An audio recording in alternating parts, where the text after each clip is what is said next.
Newsweek Romanian journalist Remus Cernea met the man who'd been detained in connection with this apparent assassination attempt in Ukraine. Actually met him on several occasions, stayed in touch with him, and told CNN he was surprised by Ryan Routh's alleged involvement in this incident. Saying, "For me, it's a surprise because I viewed him as an idealistic, innocent, genuine person without any murderous instinct." And that journalist joining me now via Skype from Bucharest. I think we were all struck by that observation. Walk us through a little bit more. The person who you met and then ultimately stayed in touch with, what was your impression? I met him in my first day in Kyiv in June 2022. I've been there for 15 times since. He seemed to me to be an idealistic person, a genuine person who wanted to support Ukraine, and this is a good cause, of course. But, sometimes we can see this in history and in many other cases. Sometimes an idealistic person can become a fanatic, open to do horrible things for his cause. And it's important to understand that it's not enough to have a good cause. It's also important to serve this cause with democratic tools, let's say. And violence, it's forbidden, it's prohibited in democracy. We have elections. Honestly, I don't like Trump. And if I would be American, I would vote against him. But I want him to be defeated in elections in using democratic procedures, not violence or attempting these kind of attempts on his life. Ryan seemed to me to be an idealistic, and maybe he pushed too far his ideas somehow. So in terms of that, when it came to his ideas, you mentioned the former president. Did Ryan Routh ever bring up with you his feelings about Donald Trump?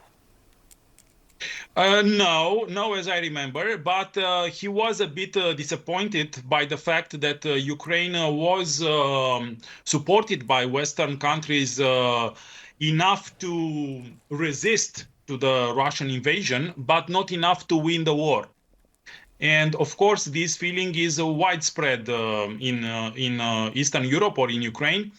Of course, Ukrainians are thankful for all those who support Ukraine, and I support also this cause. I think that Ukraine should win this war, should expel the Russians from all of the Ukrainian territories, and this is a good cause. It's an important cause, and we need a strong United States and a strong democracy in United States, because if United States is weak, everything bad can happen in the world. So this supposedly attempt of Ryan is weakening United States democracy. So that's why it's a very bad thing that he did. I hope that the support for Ukraine will increase in the next few months and years in order to help Ukraine to win this war.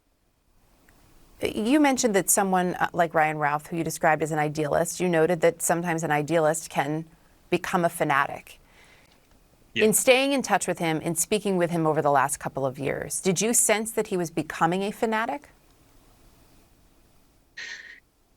No, that's why I was very surprised when I saw in the news what happened. But I saw that he was open to do some, let's say, not so legal things. You mentioned a few minutes ago his attempts to, he's trying to get some people from other countries to join to the Foreign Legion in Ukraine, but in doing so, he was open to do some illegal things. He asked me also to do some not so legal things, and of course I didn't accept such kind of things. So he was open to do for a good cause, to do bad things for a good cause.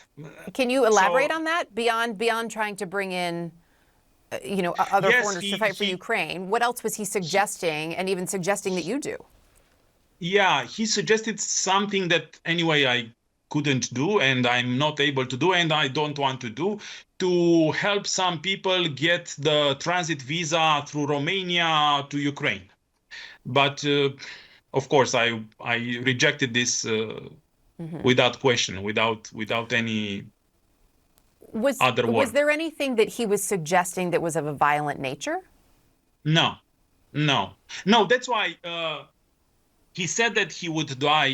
He would die for Ukraine, or he would sacrifice himself for Ukraine. And it's true that there is a risk in Ukraine. Every day is a risk in Ukraine. There is a saying that it states that you never know if your name is written on the next missile or drone there in Ukraine. But he has no military training. He has no military training. That's why I wonder how he thought that he can shoot someone. I understood that he had a gun because he has no military training. So that's why he he wasn't able to join to the International Legion. Was he, when he wasn't allowed to join, did he talk to you about that? About how, I mean, was he disappointed? Was he upset? How would you describe him? In that interview that I did with him in June 2022, he told me that he is unable to join International Legion because he has no military experience, no military skills. So it's in that interview. So I wonder how he thought that he can do something with a weapon. So I don't know details. I don't know how skillful is he, but I suppose he's not so well skilled in this in using a weapon. Remus, I really appreciate your insight today. Thanks for taking the time to join us. Thank you very much.